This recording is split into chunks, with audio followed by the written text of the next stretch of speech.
Assalamualaikum warahmatullahi wabarakatuh. Waalaikumsalam. Ini apa ya? Oh itu.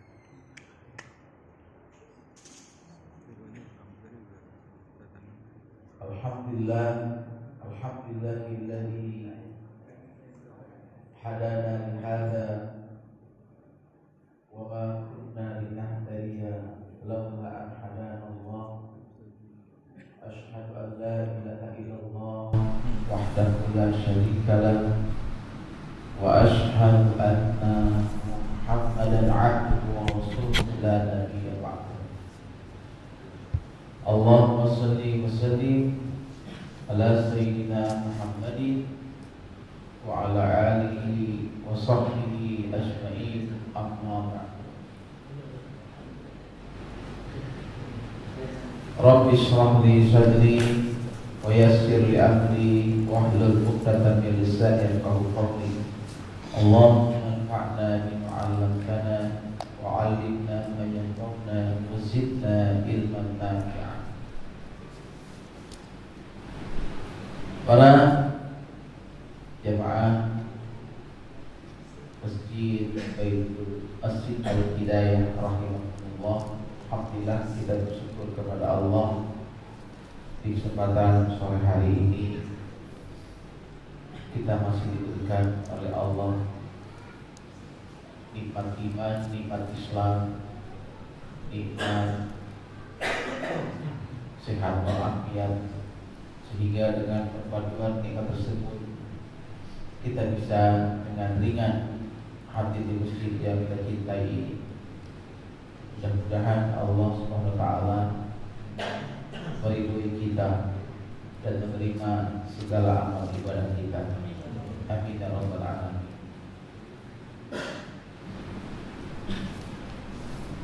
Jemaah sekalian, malam ini kajian kita seperti biasa masih kajian kitab At-Tazkirah karangan Imam Syamsuddin Al-Qurtubi. Dan kitab ini ada 2 jilid. Kita masih bahas jilid pertama, masih terkait tentang hal-hal yang berkaitan dengan kematian.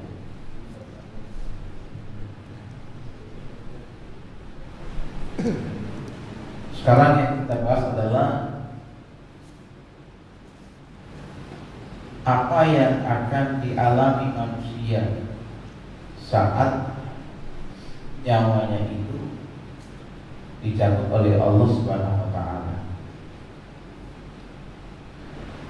Dalam sebuah hadis disebutkan, inna nafsal mu'min takhruju roshan wa in nafsal kafir tusal kama tusal nafsul himar wa innal mu'mina la ya'mal khati'ah tusaddadu alaihi indal maut litakbiru biha anhu wa innal kafira la ya'mal hasanah tusahhalu alaihi indal maut yuzabiha.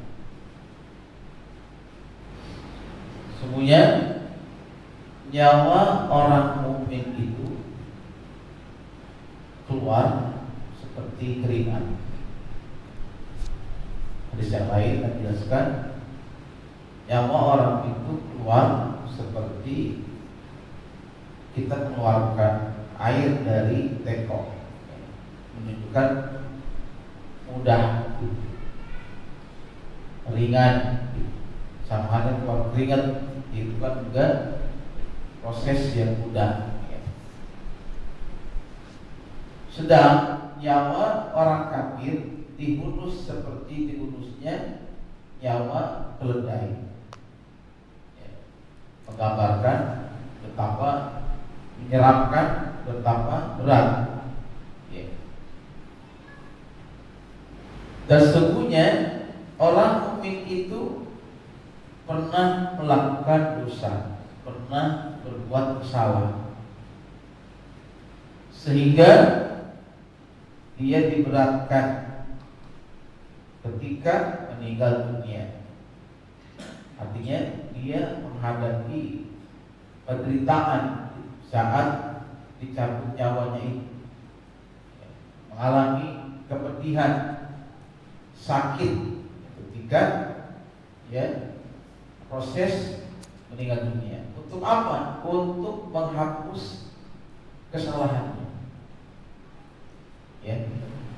Di cara Allah menghapus dosa kita itu sampai kita mau meninggal dunia, kalau masih ada dosa yang melekat dalam diri orang mukmin, maka dihapus lewat beratnya sakaratul maut. Jangan kita jangan sekali. Rasulullah itu kan kekasihnya Allah, ya. Rasulullah itu kan kecintaannya Allah. Namun beliau juga mengalami beratnya menghadapi sakaratul maut. Beliau itu meninggalnya hari Senin, kan? Senin menjelang waktu duha, ya. Disuruh menjelang waktu duha, beliau meninggal dunia. Di hari Ahadnya itu, kata Aisyah, Rasulullah panasnya tinggi sekali sehingga kita dibawakan air, ya, dan sering masukkan tangannya ke baskom yang ada air dan membasuh kepalanya dengan air, dengan kayak satu tangan gitu diletakkan di kepalanya, dan beliau berucap la ilaha illallah innalil maut sakarat. Itu ucapan Nabi. La ilaha illallah. Sesungguhnya setiap orang yang mati akan menghadapi namanya sakarat. Beratnya menghadapi kematian. Makanya kita suruh doa, Allahumma hawwin alaina fi sakaratil maut. Ya Allah, ringankan kami di saat menghadapi sakaratul maut.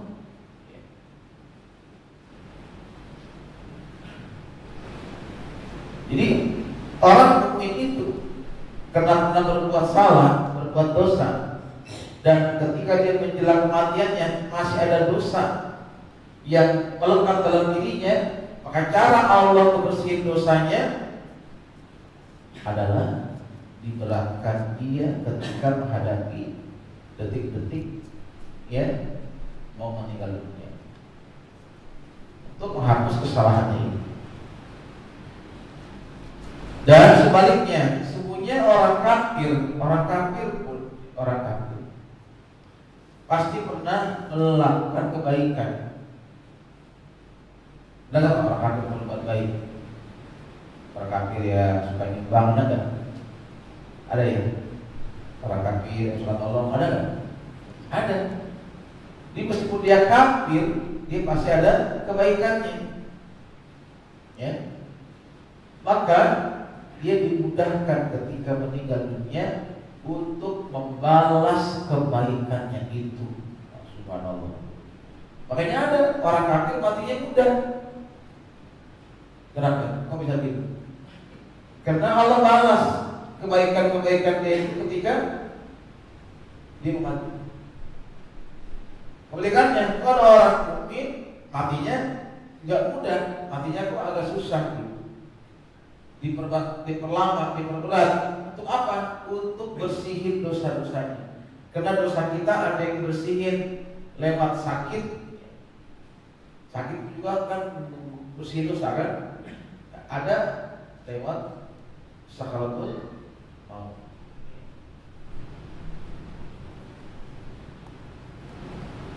Nah, jamaah sekalian, dalam kitab ini disebutkan sebelum nyawa manusia dicabut terlebih dahulu, ia akan mengalami berkali-kali pingsan. Anggota-anggota tubuhnya mengucapkan selamat berpisah satu sama lain. Allah menerangkan betapa berat proses kematian yang dialami manusia itu di 4 ayat di Quran. Jadi kalau kita ingin mengetahui betapa beratnya manusia menghadapi proses maut itu di 4 ayat di Quran. Pertama di surat Qaf ayat 19, kedua di Al-An'am dan 8, kemudian di Al-Waqi'ah ayat 83 dan di Al-Qiyamah ayat 26 sampai 27 28. Pertama di Qaf, Allah berfirman di sini, waja'at sakratul mauti bil haqq zalika ma kunta minhu tahin. Bisa jelaskan nih ayatnya. Ada kata-kata sakratul maut. Kalau sakarat itu jamaknya. Artinya penderitaan ketika orang menghadapi kematian. Dan datanglah sakratul maut yang sebenar-benarnya. Itulah yang kalian selalu takut menghindar darinya. Sebelum orang meninggal dunia, dia pasti mengalami namanya sakaratul maut. Ya. Penderitaan, beban-beban berat yang dialami jelang kematian, namanya sakaratul maut. Ada yang lama, ada yang sedang, ada yang cepat. Ada yang berat, ada yang ringan. Tergantung amalnya masing-masing. Makin banyak dosa yang belum ditobati, maka semakin berat proses menghadapi sakaratul maut. Makanya kenapa kita dianjurkan setiap sebelum tidur itu disuruh istighfar, disuruh kita itu tobat kepada Allah. Sebelum tidur itu dianjurkan begitu. Bacaan-bacaan sebelum tidur kok lebih banyak ketimbang bacaan pada sholat.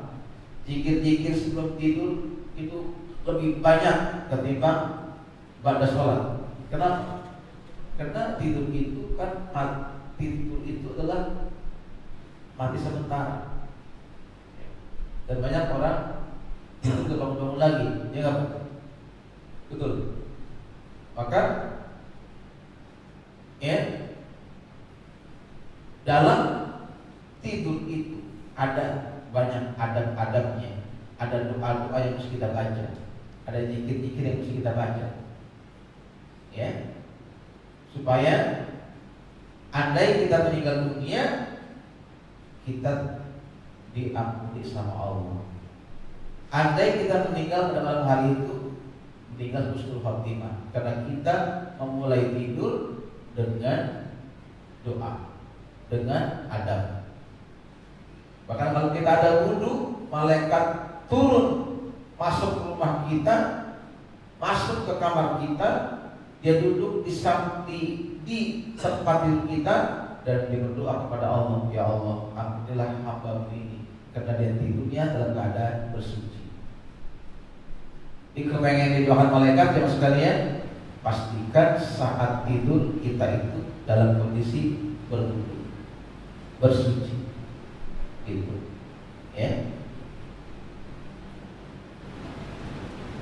Ini yang pertama di surat Qaf 19,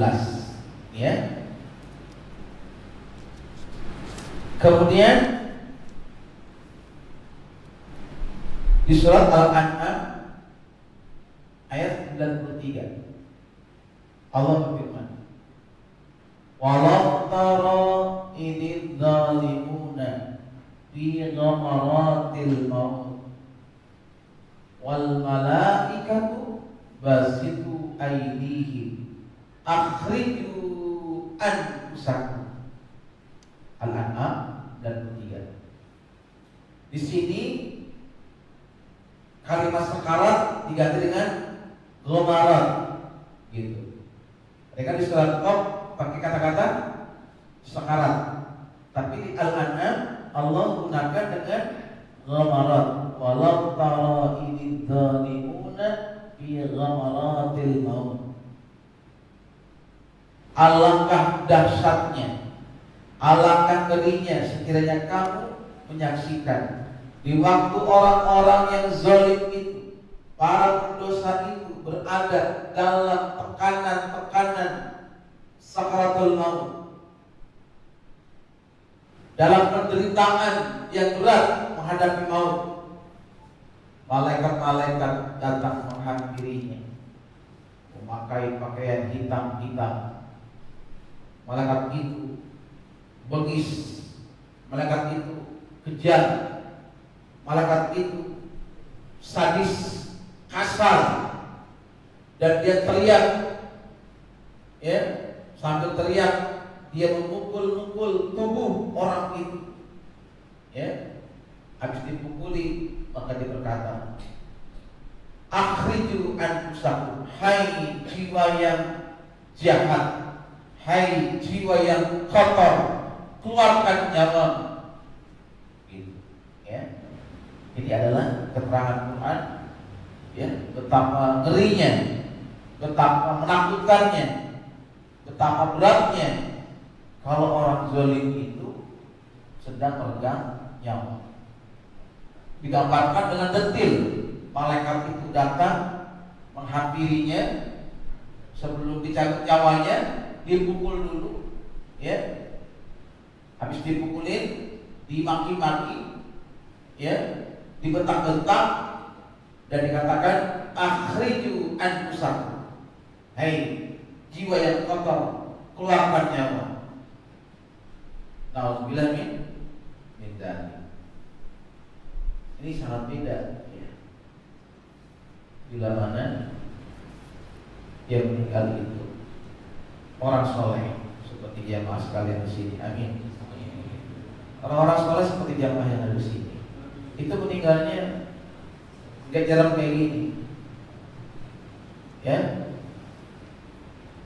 Nabi jelaskan dalam sebuah hadis yang sahih, ya, bahwasanya kalau orang-orang yang soleh itu akan dicabut nyawanya, jika orang-orang mukmin itu akan dicabut nyawanya, maka itu malaikat, ya, yang akan datang kepadanya itu malaikat yang tampan-tampan wajahnya, wangi-wangi, ya, wangi tubuhnya. Kenapa? Karena dia membawa harum-haruman dari surga. Dia membawa kain halus dari surga yang dikasih minyak wangi, ya, kain itu berwarna putih lembut. Untuk apa? Untuk membungkus nyawa. Nyawa siapa? Nyawa orang mukmin yang soleh. Ketika dicabut itu, perutnya dibungkus oleh malaikat, dan dia mencabutnya perlahan-lahan. Wan nasyitati nashqa, demi malaikat-malaikat yang mencabut nyawa orang-orang yang beriman, orang-orang yang soleh dengan lemah lembut. Diperkuat dalam Al-Quran surat An-Nahl ayat 32, Allah berfirman, alladzina tatawaffahumul malaika thayyibin yaquluna salamun alaikum. Orang-orang yang takwa, orang-orang yang taat kepada Allah adalah orang-orang yang ketika diwafatkan oleh malaikat dalam keadaan bahagia, dalam keadaan baik, dalam keadaan dia beriman kepada Allah, dalam keadaan dia diridhoi sama Allah. Thayyibin, meninggalnya baik. Maknanya meninggalnya membawa iman, meninggalnya dirahmati Allah, meninggalnya diridhoi sama Allah.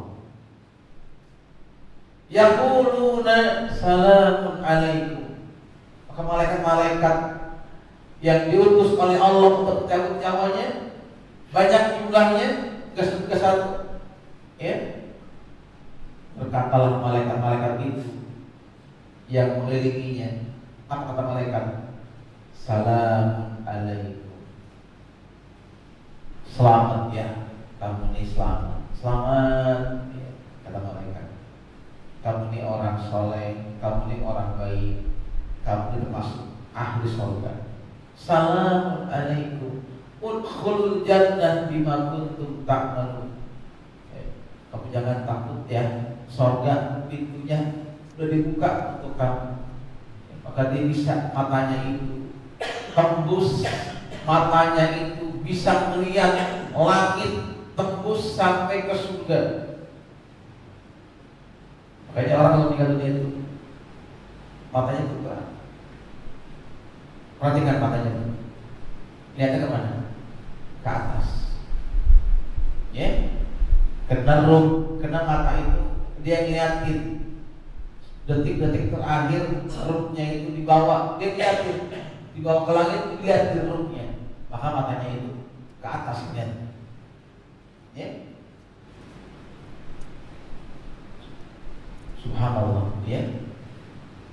Kemudian dibawa ke langit ruhnya.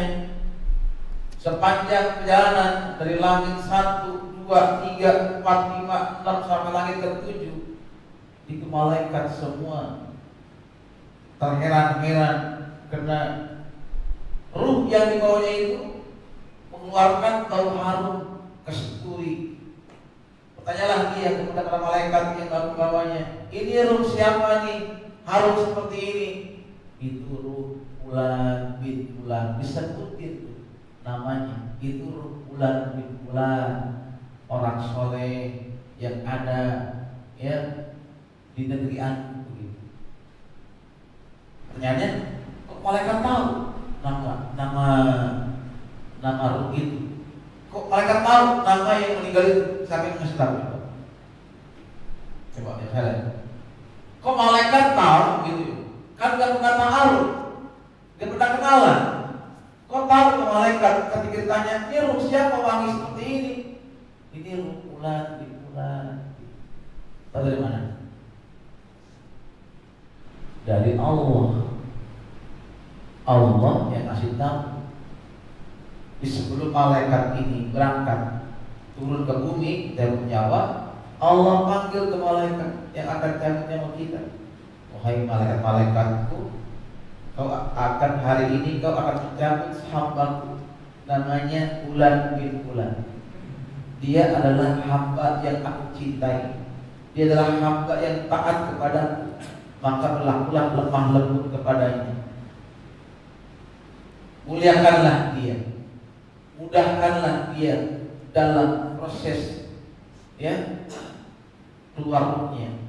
Jadi Allah akan kenalkan, sebutin namanya, ya, dipesankan agar malaikat itu mencabutnya dengan lemah lembut. Makanya ada sumpah di situ, wan nasyitati nashta, demi malaikat yang mencabut nyawa orang-orang soleh, orang-orang beriman, orang-orang takwa dengan lemah lembut. Begitu. Ya. Ya masih melihatkan.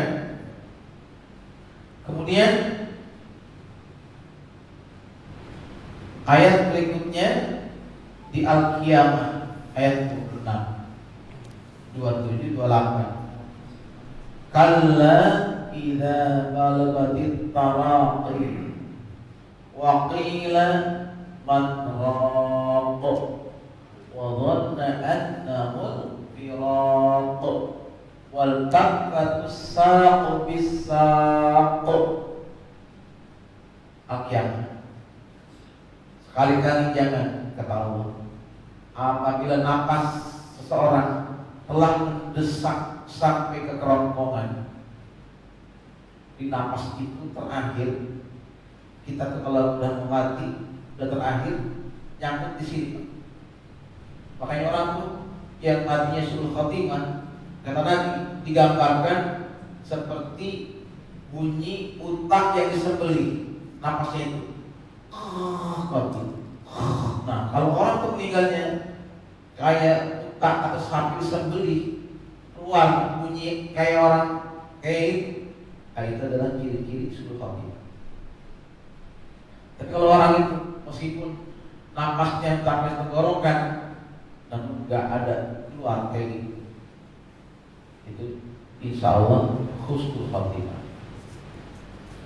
Kalau sampai ada suara, ada busa Pak di sini, ada busa di ujung ya bibirnya sini sama sini ya, wajahnya muram, pucat, apalagi biru, itu tanda-tanda kalau orang itu meninggalnya suul khotimah.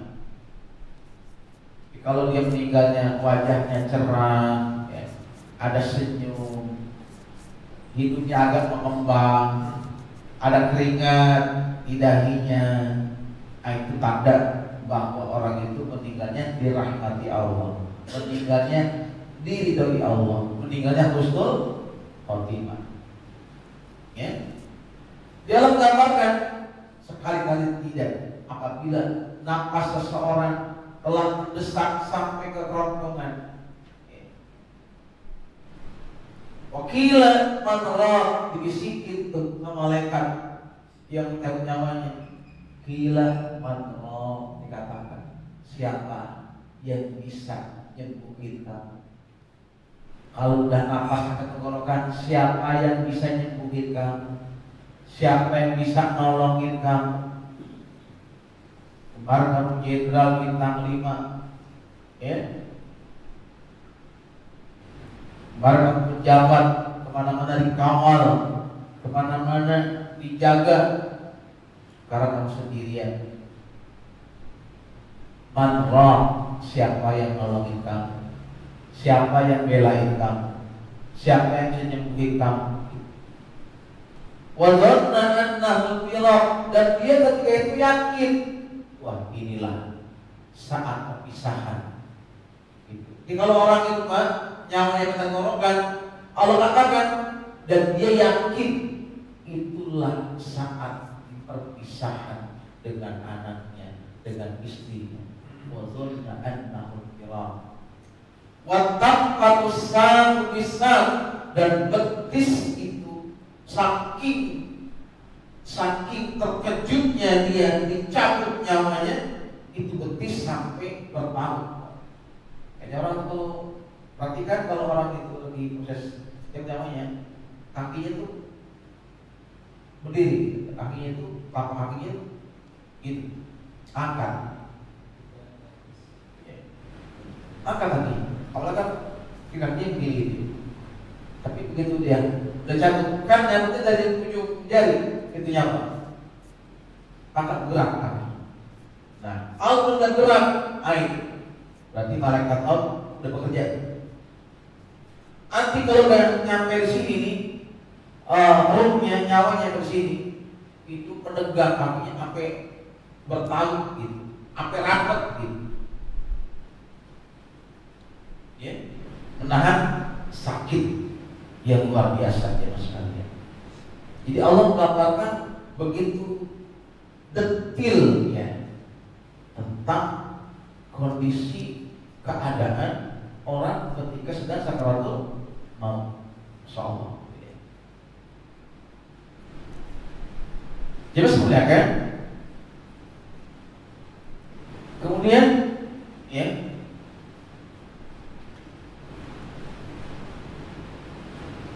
di surat Al-Waqiah ya, Allah menggambarkan wa amma in kana minal muqarrabin faradun wa raihanun wa jannatu na'im. Adapun jika yang mau mati itu, jika yang akan dicabut nyawanya itu minal muqarrabin, orang-orang yang sewaktu di dunia berusaha dekat sama Allah gitu, takarub sama Allah, makanya muqarrabin ya. Jadi orang yang berusaha dekat sama Allah disebut muqarrabin gitu. Bagaimana kondisi orang yang mengkolon ini kalau mati? Ya, jelaskan. Fa'amma in kana minal muqarrabin qarabun wa raihan wa jannatun na'im, maka dia meninggalnya dalam keadaan mudah, rahmat, bahagia. Waraihan, meninggalnya itu nyaman, meninggalnya itu enggak menakutkan. Ya. Wajan dan na'im, dan dia akan didapatkan di surga yang penuh kenikmatan. Subhanallah. Ini berarti kalau kita ingin meninggalnya bahagia ya Mas kalian, banyak-banyaklah taqarrub kepada Allah. Dan kita duduk di masjid ini, ya, tiap hari kita mendatangi rumah Allah, sujud di masjid ini, tak lain karena kita ingin dekat sama Allah, ya. Dan Allah senang kalau ada hambanya yang berusaha dekat. Jadi gambarkan diskusi itu, kalau ada hamba itu dekat kepada Allah dengan berjalan, maka Allah akan nyambut dengan berlari. Saking senangnya Allah kepada hambanya yang mau mendekatkan diri kepadanya. Ya, insyaallah ya. Jadi muliakan. Kemudian Al-Bukhari meriwayatkan sebuah hadis dari Aisyah, ya, bahwa di hadapan Rasulullah, ya, saat beliau akan meninggal, ada sebuah wadah berisi janan, berisi air, ya, maka mulailah beliau memasukkan kedua tangannya ke dalam air dan mengusapnya ke wajahnya sambil mengucapkan la ilaha illallah innalil mauti sakarat. Jadi tadi saya sebutkan, ya. Jadi Nabi itu ketika akan menjelang ajalnya, dia berkata la ilaha illallah, sesungguhnya kematian itu akan diiringi oleh sakarat, tekanan-tekanan, ya, menuju kematian.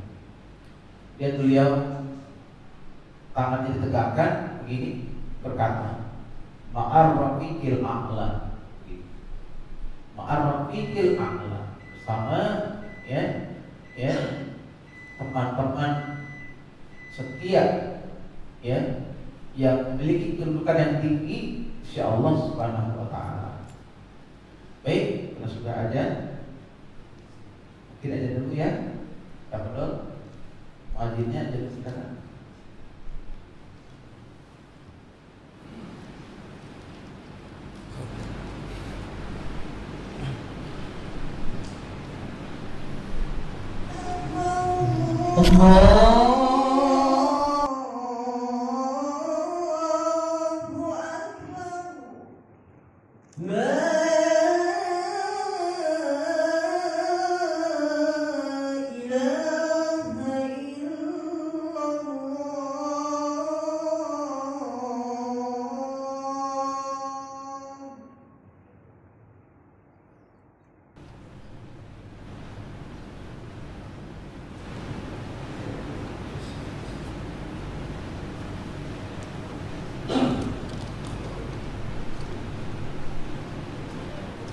Baik, terusin ya, sedikit lagi. Sebelum diteruskan, kita dapat ada jemaah yang ingin bertanya. Padahal silakan. Kita ke beliau. Ya, silakan Pak. Orang meninggal dalam keadaan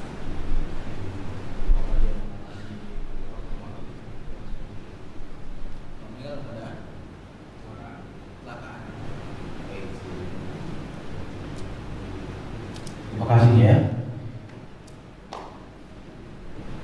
Bagaimana kalau orang itu, ya, meninggalnya mendadak, ya.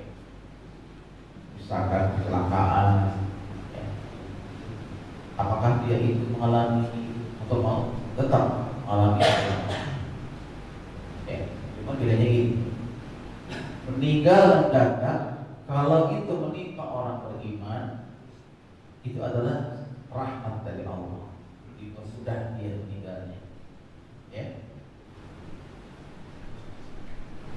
Tapi kalau yang meninggal itu justru orang jolim, pendosa, orang kafir, ya, itu adalah ajar dari Allah. Tidak. Kalau orang beriman, kalau orang mendadak, itu hadiah, rahmat dari Allah. Ya.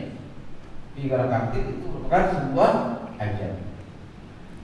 Jadi tetap meskipun orang itu meninggalnya dalam keadaan kecelakaan, dia tetap menghadapi namanya sakaratul maut. Itu enggak lama, ya, peristiwanya. Dia enggak seperti orang-orang yang meninggalnya normal sendiri. Kematian itu satu, tapi sebabnya itu banyak, ya. Ada yang meninggal karena kecelakaan, ada yang tenggelam, seperti kemarin 7 pemuda, ya, yang meninggal di Kali Bekasi, ya kan? Itu hanya sebab tenggelam. Ada yang tertimpa Tuhan, ada yang meninggalnya karena syahid seperti Ismail Haniya di bom di Iran, ya. Yahya Sinwar yang baru syahid, ya.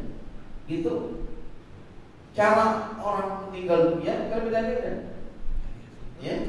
Tapi gak ada seni kematian yang paling indah kecuali mati syahid, gitu. Itu memang kematian yang diimpikan oleh para syuhada di Palestina. Mereka memimpikan mati sebagai syuhada, gitu. Terhormat, mulia, gitu.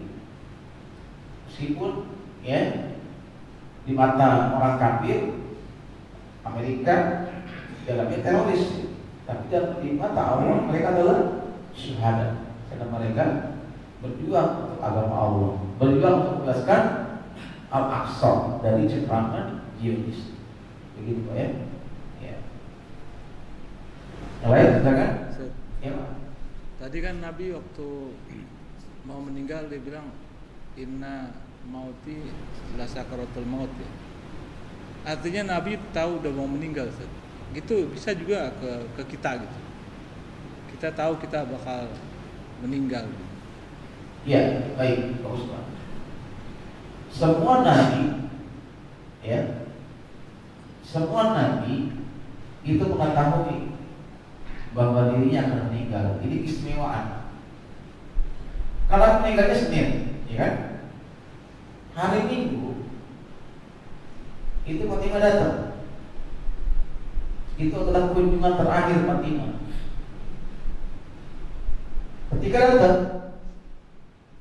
dibisikin tuh sama Rasulullah. Dibisikin pertama, nangis menjerit Fatimah, kencang. Nabi hibur, suruh diam.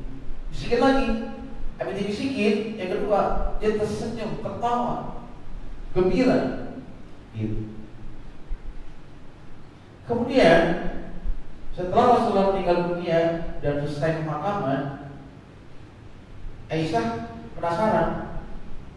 Dia tanya kepada Fatimah, Fatimah, sehari sebelum Nabi meninggal dunia, aku menyaksikan Rasulullah membisikkan kepadamu dan kamu nangis. Kemudian kamu dibisikin lagi kedua, kamu tertawa. Emang apa sih dibisikin? Apa sih dibisikin sama Nabi? Apa jawabannya?